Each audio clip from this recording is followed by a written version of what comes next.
La ingeniería genética es aquella rama de la ciencia que se encarga de la manipulación del ADN, y en el ADN está contenida toda la información genética de un organismo o de un ser vivo. Los avances en la biotecnología le permitieron a aquellos estudiosos en la ciencia de la manipulación de los genes avanzar hasta tal punto que a través de unos métodos muy complejos pueden extraer características específicas de un organismo e introducirla en otro organismo. Los métodos más conocidos son el de restricción, las enzimas de restricción. Las enzimas de restricción lo que hacen es que permiten cortar y extraer del ADN una información precisa que luego con otras enzimas que se llaman ligasas pueden ser, por así decirlo, pegadas. O sea, las enzimas de restricción cortan, hacen de tijera, y las ligasas hacen de pegamento. De esta manera se puede extraer un gen de un organismo e introducirlo en otro organismo. Las aplicaciones son variadas, porque a través de esta ciencia y del avance que ha alcanzado el estudio de la manipulación de los genes, es posible corregir enfermedades, es posible mejorar los cultivos, es posible la reproducción asistida desde el punto de vista genético como tal, ¿no? Hablemos un poco del tema humano, de lo que es la reproducción asistida desde el punto de vista de la manipulación genética. Cuando pues interviene la ingeniería genética, toma los genes de dos seres humanos y produce un bebé. Y hay otro método de la reproducción asistida, donde se toman genes humanos y se pueden tomar genes de otro organismo. Como respuesta a esto se levantan grupos religiosos, entre uno de los tantos colectivos, porque esto comienza a generar un debate, una controversia, una polémica de si se debe hacer o si no se debe hacer. Entonces entran aquellos que adoptan una postura desde el punto de vista de una creencia religiosa, que estamos jugando a ser Dios, cuando podemos crear nuevas especies, cuando podemos prácticamente no solamente especies desde el punto de vista del reino animal, sino también en el reino vegetal. Creamos nuevas plantas, creamos nuevos tipos de semillas. Y dicen los grupos religiosos, no, o sea, esto no es posible. Entonces, los que están desde el punto de vista de las costumbres del colectivo social, del punto de vista humano o de la ética, por así decirlo, también comienzan a decir, pero, o sea, ¿será que estará bien esto? Porque obviamente para el desarrollo de esas investigaciones se necesita experimentar. ¿Y con qué estamos experimentando? Porque esto ya ha llegado, obviamente, si podemos crear un bebé, estamos experimentando con un ser vivo. Realmente a ese ser se le está dando la oportunidad de que decida. No, comienza a traer una serie de implicaciones, por lo que nace la bioética como una respuesta a una problemática que se está dando. Entonces la bioética, que viene de bio, que es vida, y ethos, que es ética, realmente es una ética con respecto a qué se debe hacer o qué no se debe hacer en los procedimientos que tienen que ver de tipo científico, que tienen que ver con la manipulación de genes. Hay dos métodos asistidos de gestación asistida, uno que es homólogo y otro que es heterólogo. Se entiende por homólogo que estamos tomando dos genes iguales, o sea, de un hombre y una mujer, de seres humanos. Y heterólogo cuando se toman de dos organismos. Ahora, dentro de la manipulación de genes hablamos de uno de enzimas de restricción, pero hay otro método que es el de los vectores, que es simplemente replicar, o sea, lo que conocemos como clonación. Hablemos un poquito de las implicaciones desde el punto de vista de la reproducción asistida. O sea, sencillamente para crear ese bebé no se crea uno solo, sino que normalmente para escoger el mejor se crean varios. Y surge la problemática, o sea, ¿qué vamos a hacer si se crearon 10 bebés y solamente vamos a introducirle a la madre reproductora, en ese caso, o sea, la persona que va a utilizar su matriz, le vamos a introducir uno y hay otros 10 o hay otros 9 o hay otros 15 porque se crearon varios? Se pueden hacer dos cosas, se desechan, ¿verdad? Entonces ahí vienen los que dicen, ahí hay una vida, eso es un homicidio. Y comienza una controversia y comienza un debate bastante intenso de si esto se debe hacer o no se debe hacer. Hay de las semillas en Colombia, el maíz, y a todos, por así decirlo, a todas aquellas frutas o plantas que han sido manipuladas genéticamente, porque ya aquí en Colombia las tenemos en nuestros cultivos, se le llaman transgénicos, son alimentos transgénicos. Entonces hay un maíz que es transgénico. ¿Qué pasa con este maíz? Este maíz es diseñado por una empresa de Estados Unidos. Y obviamente cuando manipulan los genes para que sea más resistente a ciertas enfermedades, para que resista a las heladas, para que sea más grande, para que la producción sea mayor, todo eso está bien desde ese punto de vista porque solamente nos hablan de los beneficios. Pero como es un negocio, ¿qué hacen? Le ponen a la semilla un restrictivo, y es que esa semilla que producen no es productiva, no es fértil. Entonces tienes que estar comprándole constantemente a la empresa que produce las semillas, y eso realmente se está volviendo en un negocio. Entonces imagínate, además de eso sucede algo más, que es que ese maíz transgénico destruye nuestros cultivos. Si tú pones un cultivo transgénico cerca de un cultivo nativo o criollo, el maíz transgénico va a polinizar a la planta nativa, y entonces ¿qué sucede?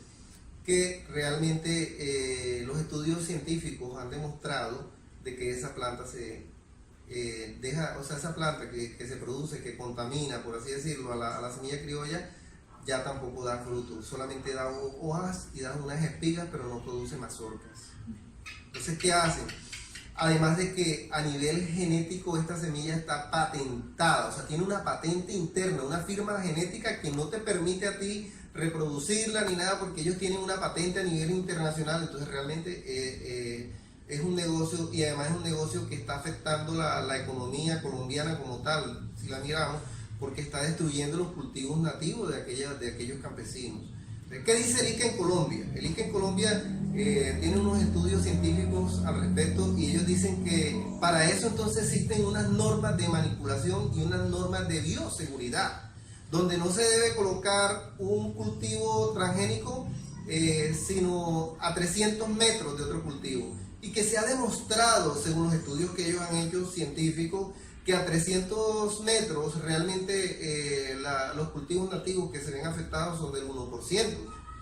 Pero la Universidad Nacional hizo otro estudio, y resulta que el estudio de la Universidad Nacional arrojó unos datos y unas cifras completamente diferentes.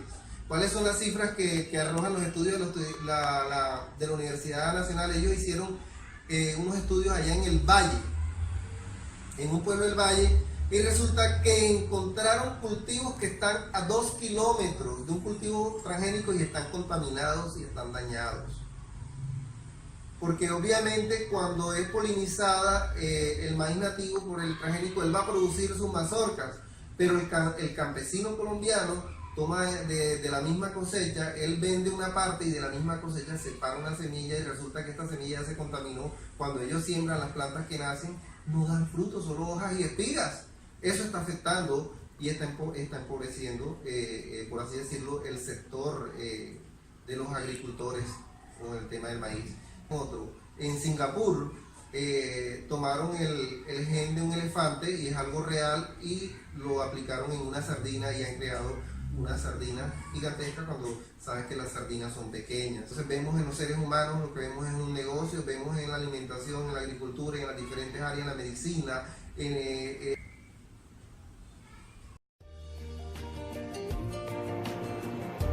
A lo largo de la historia de la humanidad se han violado en múltiples ocasiones los derechos humanos.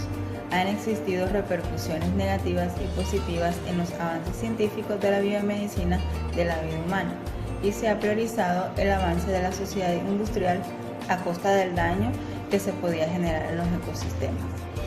Como respuesta a modo de toma de conciencia, se creó hace unas décadas una nueva área dentro de la ética general, la bioética.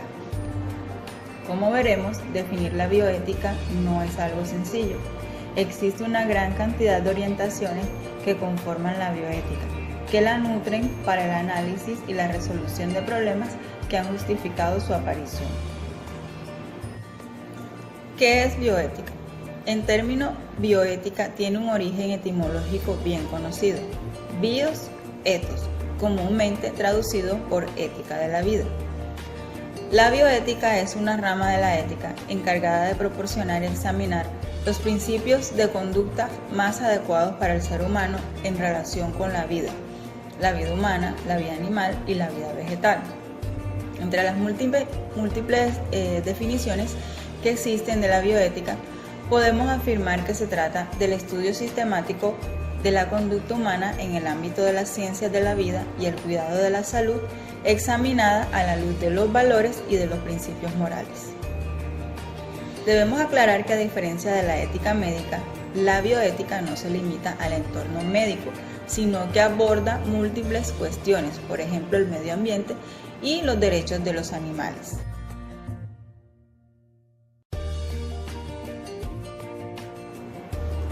Algunos de los temas más conocidos dentro de la bioética aplicada son el aborto y el estado del embrión, la eutanasia, la genética y clonación humana, la investigación y ensayos clínicos, el medio ambiente y los animales, la relación entre médico y paciente, la donación de órganos y el tratamiento del dolor.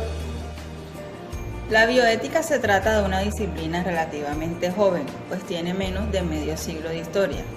El autor del origen del término es algo controvertido, ya que unos abogan por el teólogo y filósofo alemán Fritz Jarr en 1927, que utilizó el término bioética en un artículo relacionado con la ética para las plantas y animales. El objetivo principal de la bioética es proporcionar una visión global e integradora de esta misma y sus implicaciones jurídicas, y conseguir una formación interdisciplinaria en el tratamiento de los diferentes problemas, sean filosóficos, médicos, científicos o derivados de las aplicaciones de la investigación y de su tratamiento jurídico. Los principios fundamentales universalmente reconocidos de la bioética son la beneficencia, el principio de no maleficencia, el principio de autonomía y el principio de justicia.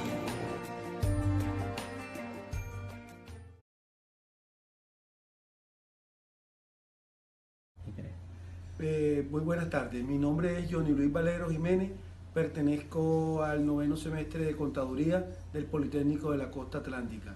Me tocó a mí hablar sobre los 4 principios de la bioética. La bioética hace referencia a la ética de los vivos, pero no solo a una ética extensiva a todo lo que poseen vida propia.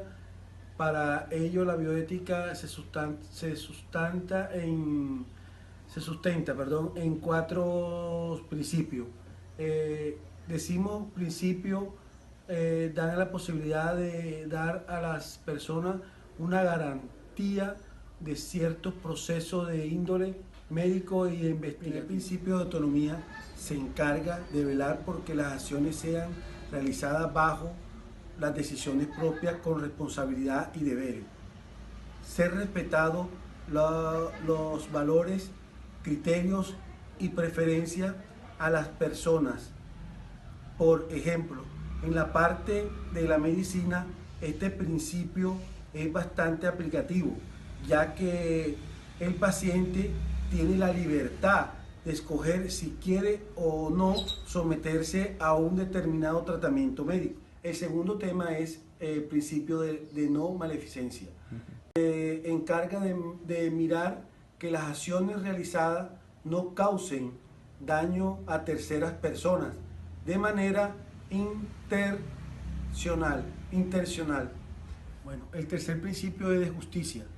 Se trata de que tiene como fin de reducir o eliminar las desigualdades de tipo racial, cultural y económico, entre otras, ya que muchas veces suelen darse trato preferenciales a algunas personas con determinadas condiciones económicas y social en términos instituciones. El cuarto es el principio de beneficencia. Es una de las importantes, ya que su objeto principal es el de buscar el buen beneficio del ser humano sin causar daños a los demás, procurando respetar siempre sus derechos básicos. En los últimos años la ciencia ha experimentado un gran avance en materia de nuevas tecnologías y nuevas técnicas. Esto, que en un principio debería ser positivo, puede resultar peligroso con el uso inadecuado de estos novedosos procedimientos. De todo esto, pues surge la necesidad de una reflexión sobre los problemas que se puedan derivar del uso y abuso de la ciencia. De esta reflexión se encarga la bioética, que busca encaminar de manera positiva las actividades científicas hacia el bien común.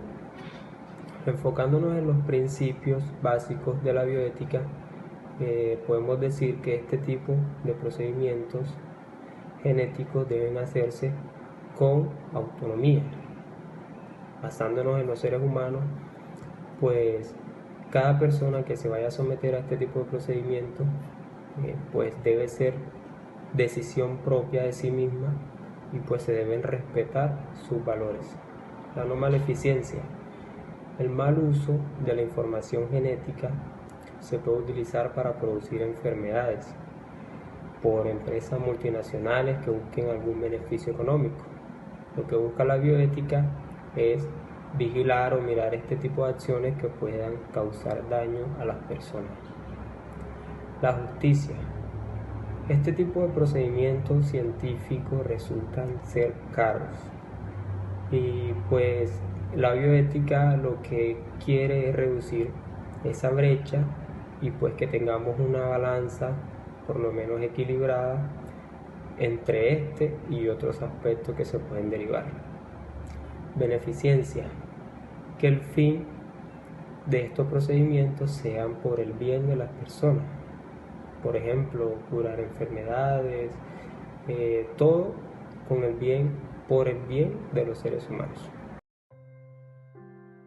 Sandra Rueda, estudiante de Contaduría Pública de noveno semestre del Politécnico de la Costa Atlántica, y yo les voy a hablar sobre las cuestiones éticas de la manipulación genética en las plantas, animales y seres humanos. La genética de animales y de microorganismos hasta ahora consistía en añadir genes humanos para obtener productos proteicos en grandes cantidades y a muy bajo costo. En las plantas se ha usado esta técnica con el mismo fin: obtener productos mucho más rentables porque crecen más y se hacen más resistentes a las plagas y a las heladas. En cuanto a la manipulación genética de las plantas, las cuestiones éticas vienen posteriormente, que es el informar al consumidor de que se trata de productos genéticamente modificados y que no se saben las consecuencias de lo que esto puede conllevar en su consumo.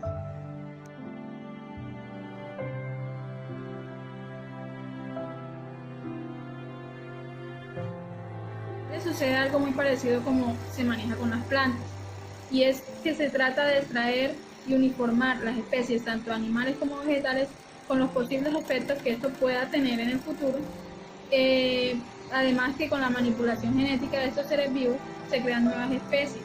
En el caso de los microorganismos se podrían estar construyendo nuevos patógenos y con ello nuevas enfermedades.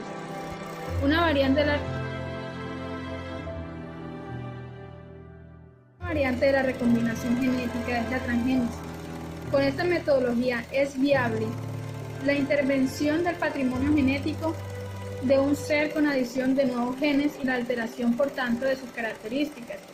Hoy en día se consigue en unos pocos meses lo que la naturaleza hubiera tardado siglos en producir. Con la transgénesis se rompe totalmente la barrera natural de las especies y teóricamente es factible insertar genes en casos en que es imposible que se den en la naturaleza, la cual tiende a preservar la diferencia entre las especies. Este es un tema controvertido. Éticas de la manipulación genética en los seres humanos, encontramos que el objetivo principal del análisis genético representa un hecho claramente positivo. Como en cualquier otra ciencia, de este modo se obtienen muchos conocimientos. Sin embargo, en algunos casos, un análisis genético puede tener como objetivo un tratamiento que como consecuencia del diagnóstico pueda conducir a un aborto. Se trata de determinar si los padres pueden transferir genes genéticamente dañados a sus hijos y de este modo determinar si quieren tener el niño o no.